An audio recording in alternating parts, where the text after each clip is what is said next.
Komisi 9 DPR menyoroti maraknya influencer di media sosial yang menyampaikan kandungan produk obat dan kosmetik tertentu, terutama di sektor skincare. Isu ini mencuat dalam rapat kerja Komisi 9 DPR bersama BPOM di Gedung DPR Senayan, Jakarta pada Rabu 5 Februari 2025. Wakil Ketua Komisi 9 DPR Nihayatul Wafiroh atau Ninik meminta BPOM untuk lebih aktif memberikan informasi yang akurat terkait obat dan kosmetik melalui media sosial resmi BPOM, ketimbang membiarkan informasi tersebut beredar melalui influencer yang belum tentu memiliki pemahaman yang memadai. Kepala BPOM Taruna Ikrar menegaskan bahwa pihaknya tidak pernah memberikan legitimasi kepada influencer untuk menyampaikan informasi terkait kandungan obat dan kosmetik kepada publik. Fenomena influencer skincare yang sering mempromosikan produk tanpa pemahaman ilmiah yang cukup dinilai berisiko bagi konsumen. Banyak dari mereka memberikan klaim berlebihan mengenai manfaat produk tanpa dasar ilmiah yang jelas. Hal ini dapat menyesatkan masyarakat, terutama dalam pemilihan produk yang aman dan sesuai dengan standar kesehatan.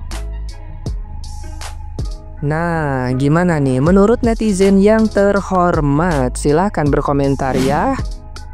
Mohon maaf Pak, mohon maaf, saya keberatan. Kalau nggak boleh dipublikasiin mana skincare yang bener, mana skincare yang kagak, yang abal-abal. Kita orang dari mana tahunya Bapak? Masa iya kita setiap beli produk skincare kita mesti uji lab mandiri? Hah? Sebanyak apa?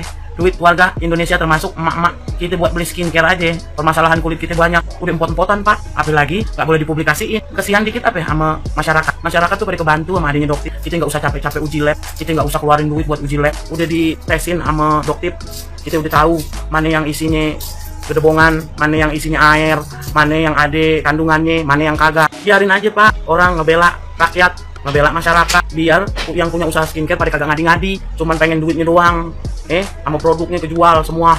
Padahal mah yang dijual air, minyak. Daripada kita buat uji lab, mendingan kita banyakin beras, banyakin minyak. Apa salah kita orang pengen cakep? Hah? Kita kan pengen pakai skincare yang aman, skincare yang nggak overklaim, bener ada hasilnya. Keluarin duit ratusan ribu sampai berjuta-juta, setahun lewat, 2 tahun lewat kagak ada hasilnya. Buat apaan? Kamu lagi ya, nih powernya pengusaha skincare tuh berarti gede juga ya. Sampai bisa masuk ke ruang sidang DPR, sampai bisa dirapatin sama anggota DPR, lo bayangin, gile bener. Sampai DPR ngebahas masalah isu skincare dengan alih-alih pengen tahu nih mana yang bener, mana yang kagak. Padahal mah ngebelain satu kubu, satu bau. Iya, satu cekian kalau kata orang Betawi. Dia orang kan kebanyakan temennya artis-artis semua. Ya iyalah, sekarang anggota DPR berapa persennya dari kalangan artis. Gila bener. Ini di Indonesia udah nggak ada kali ya isu-isu negara yang pantas dibahas di DPR ya. Sampai skincare aja dibahasnya di DPR. Buat anggota DPR yang terhormat, Uyak-Uyak dan kawan-kawan, mendingan kumpulin duit tuh sesama anggota DPR. Kumpulin dapat berapa M, lu beliin beras, lu bagi-bagi ya. Buat masyarakat lu tuh yang kalangan orang miskin, orang belangsak. Daripada sibuk-sibuk ngurusin bisnis skincare-nya Sheila Saukia dan kawan-kawan. Dia emang tanpa lo belain juga bisnisnya bukan cuma satu, bukan cuma skincare. Banyak, rumahnya udah gedongan, dia gulung tikar jadi tukang skincare juga. Dia kagak bakalan belangsak kayak masyarakat lo tuh. Rumahnya segede Alaihim Gambreng, ya. Sekarang baru buka lagi butik baru di mall. Emang begitu. Nggak kaget Indonesia mah. Kalau orang bener, gimana caranya? Kalau bisa dia kekubur ke dalam, dipendem, jangan sampai dinaik ke permukaan. Tuh Indonesia. Kalau bisa yang naik orang-orang yang nggak bener aja, yang tipu, yang tukang korupsi segala macam itu baru boleh. Tapi kalau yang bener-bener tuh kayak dokter-dokter yang pada buka kebusukannya owner skincare yang nggak jujur, kalau bisa pada tenggelam. Kalau bisa jangan lo pikirin deh rakyat Indonesia. Dia mau mati, mau malang, mau melintang urusannya. Yang penting kita, iya nggak? Bener nggak hati gue? Bener nggak? Untuk Bapak Prabowo yang terhormat, Mas Gibran yang terhormat, yang sudah saya pilih ketika kemarin pemilihan presiden, tolong dong dievaluasi ini Dewan BPOM ya.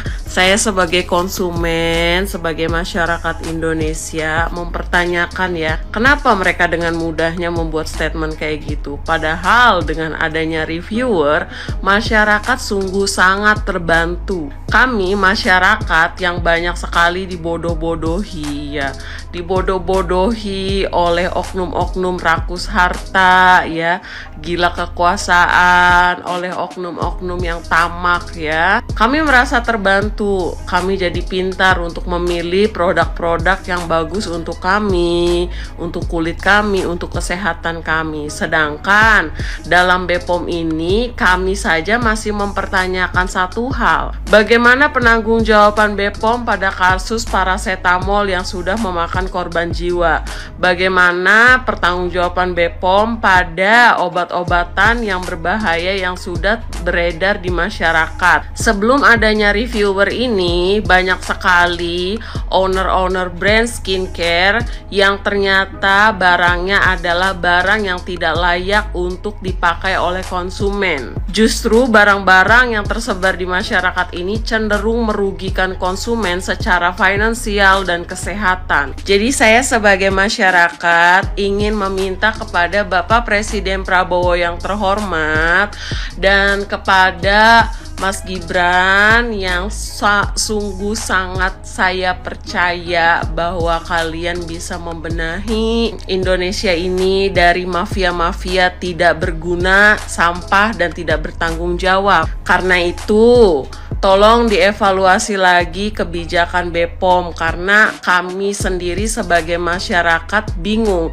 apa ya sebenarnya yang mereka lakukan sampai bahan-bahan berbahaya, skincare berbahaya, makanan-makanan, parasetamol, obat-obatan itu bisa tersebar di masyarakat. Mengacu pada review yang terjadi di masyarakat oleh influencer-influencer yang kini naik nama seperti Doktif, sejujurnya kami sebagai masyarakat merasa sangat terbantu dan tertolong sekali.